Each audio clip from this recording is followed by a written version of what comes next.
My name is Josh Weinfeld. I'm an audio engineer, video producer, and a composer, and I work frequently with music technology to create works of my own and works for others.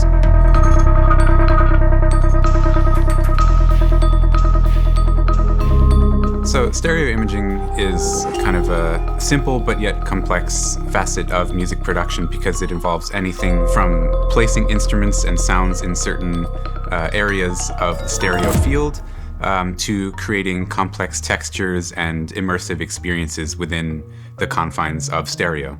So working within stereo, essentially in the stereo field, you're working with two channels, a left and a right channel.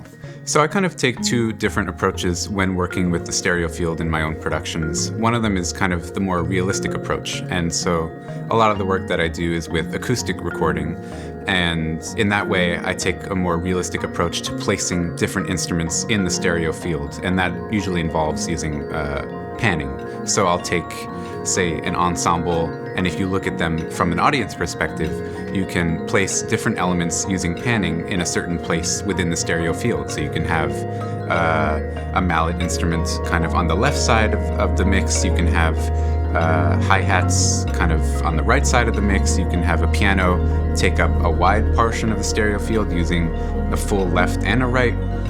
So when I'm working with acoustic sounds, I often try to maintain a more realistic approach to representing what really happened in that space. If you can imagine an orchestra, you might have violins on the left side, you would maybe have basses on the right or kind of down the middle, you have percussion in the middle, in the back, you have cellos kind of on your right, and so you can start to build out the stereo image as you're sitting there.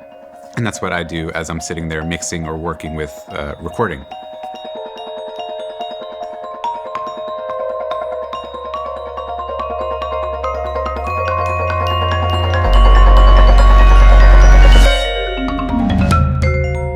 So in a more creative sense, I tend to use stereo imaging to create more of an immersive experience for a listener. And that might stray or be different from what actually happened. And a lot of times this is really relevant to my electronic music. You have full freedom to move things around within the stereo field without any boundaries. Nothing is right or wrong. It's only kind of what sounds good to me and to anyone working in that medium. One of my favorite things to do is kind of trick the listener or trick the audience into what they think that they're hearing. For an example, you can take one sound that's placed all the way on the left side of the mix, and then for a second later, it's on the right side of the mix. And you can do this in a creative way so that it supports maybe a rhythmic motion within the music. So you might have a drum beat that's happening with eighth notes, and you can have a sound that's going kind of back and forth from left to right in the stereo field, and that can create some interesting effects, especially when it's not something that's expected.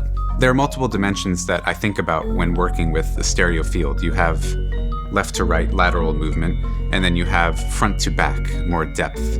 So in my electroacoustic work called Twist, for electronics and percussion quartet, there's a specific moment where I tried to make creative use of the stereo field.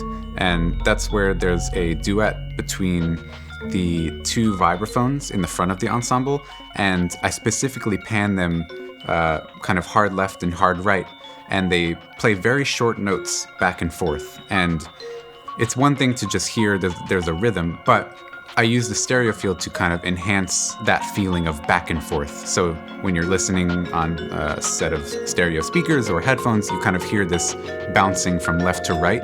And I thought that would kind of enhance the conversational emotion of back and forth between these two sounds.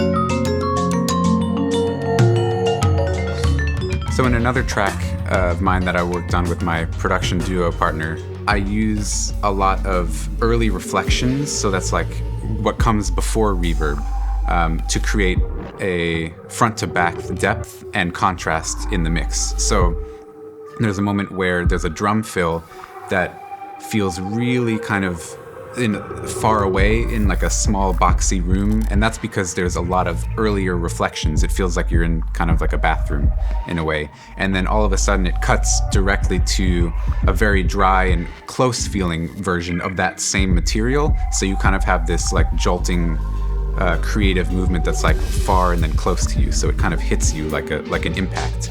And I tend to use a lot of those kind of very fast transitions and trickery within the stereo field in my production work.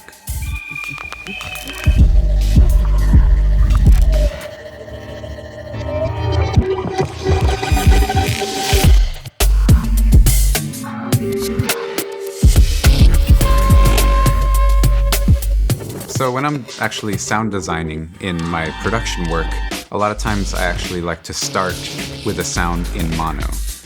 One of the things that can cause me problems is that you get very excited and immediately satisfied with the feeling of stereo. That's because it sounds really wide and really exciting, especially when you're working in headphones. That's how I feel. And so what I like to do is start designing a sound in mono. So that allows me to really craft the timbre and the actual sonic properties of that sound before I hear anything that's stereo about it.